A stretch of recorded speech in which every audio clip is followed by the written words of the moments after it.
Okay, so now, to represent the wonderful family, his middle daughter, Zoey.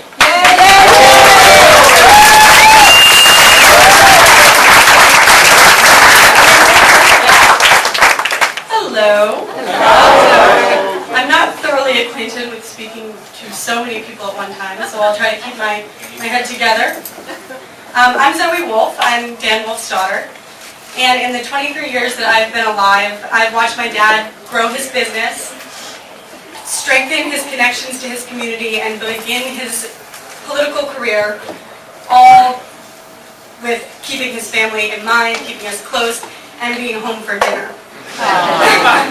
Which sometimes was a little bit late, but we always had it. My dad made sure that he was in time to help us with our homework, to sit down with us and make jokes about our day, and to just have fun and be a good dad. But also our evening conversations revolved around world news and politics, and the importance of good values and leadership, both in the home and in the community. This was really not that exciting as a little kid. It didn't feel that special. But as I've grown up and I've seen what my dad has done and who he is, I have come to realize how unique of a person he really is, and I'm so grateful. Dan Wolf is a person who has built an international company while ensuring that it is employee-owned and gives back to the communities that it serves.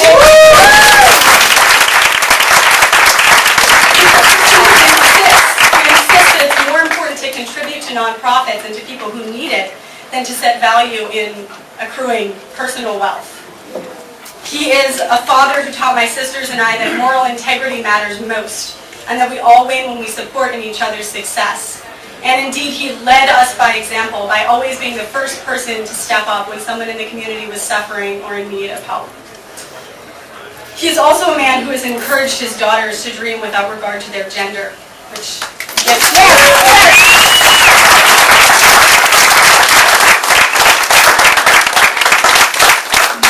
of the best memories of growing up with my dad were the long and often torturous bike rides that he used to take me on. He's a really fast biker, for those of you who don't know.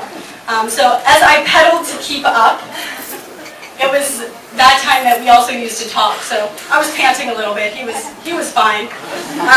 And I majored in political science in college, so when I got back from college and when I would visit on the weekends or during vacation, it was time that we used to talk about not just the family and not just the beauty of Cape Cod and how lucky we were to be biking outside in such a lovely place, but also about the fragility of our environment.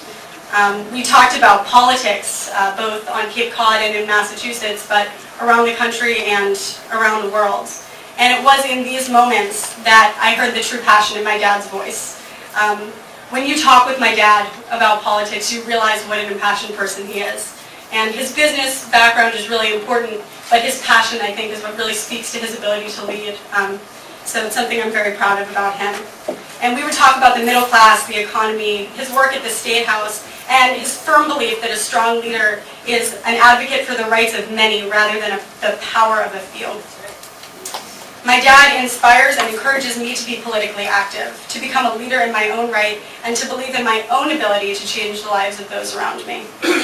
His boundless optimism speaks to his vision of a better world and his belief that we can and must create it using compassion, intellect, and, of course, hard work. When my dad decided to run for governor, it took a while.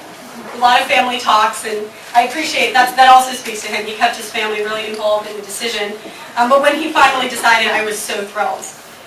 Nervous, of course, but I knew that his integrity, passion, and dedication are the characteristics that I not only aspire to, but that I believe would make him an excellent governor of the Commonwealth. And I really look forward to this campaign. I'm going to be working alongside of him, as are my sisters and my mom. And I look forward to working, but I also look forward to watching my dad. I know that he'll stand up for the middle class and for the future of many generations